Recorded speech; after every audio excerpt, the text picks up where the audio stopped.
Brené Brown's Atlas of the Heart, Mapping Meaningful Connection and the Language of Human Experience, 2021, is a profound exploration of human emotions and relationships.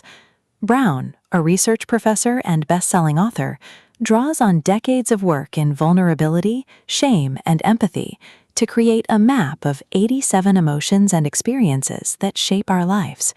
Her central thesis is clear. Understanding and naming our emotions is the key to building meaningful connection and living with courage. Brown's narrative style is warm, empathetic, and deeply insightful. She blends academic research with personal stories, creating a tone that is both scholarly and accessible. The atmosphere of the book is compassionate and empowering, inviting readers to embrace vulnerability as a path to connection. The first major theme of the book is language of emotions. Brown emphasizes that naming emotions accurately allows us to understand ourselves and communicate authentically with others. From here, she introduces connection and belonging. She explains how empathy, vulnerability, and authenticity foster meaningful relationships.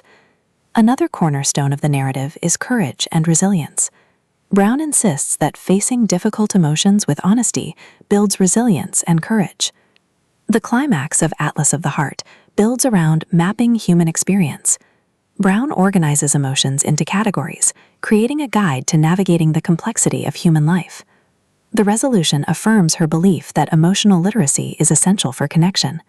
Brown insists that by understanding our emotions, we can live more authentically and compassionately. Full script, about 1,500 words. Brown begins with the observation that most people struggle to name their emotions accurately. She explains that this lack of emotional vocabulary limits our ability to connect and thrive. Her goal is to create an atlas that helps readers navigate the terrain of human experience. The language of emotions theme is central. Brown emphasizes that naming emotions accurately allows us to understand ourselves and communicate authentically with others. She explains how mislabeling emotions, confusing stress with anxiety, or disappointment with sadness, can distort our self-understanding and relationships. The connection and belonging section adds depth. Brown insists that empathy, vulnerability, and authenticity foster meaningful relationships. She recounts research showing that belonging is not about fitting in, but about being accepted for who we truly are. The courage and resilience narrative is inspiring. Brown explains that facing difficult emotions with honesty builds resilience. She emphasizes that courage is not the absence of fear, but the willingness to act despite it. Vulnerability, she insists, is the birthplace of courage.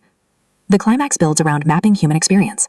Brown organizes emotions into categories, creating a guide to navigating life's complexity. She portrays emotions as places we go, to joy, to comparison, to uncertainty, helping readers see patterns and possibilities.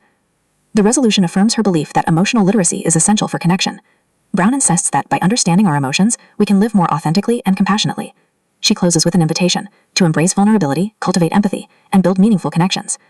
Thematically, Atlas of the Heart explores language, connection, courage, resilience, and authenticity. Brown emphasizes that emotional literacy is not optional, but essential for thriving. For modern readers, the book offers both challenge and inspiration. It confronts the myths of emotional suppression while offering practical tools for connection. Brown's message is clear. To live fully, we must map the heart.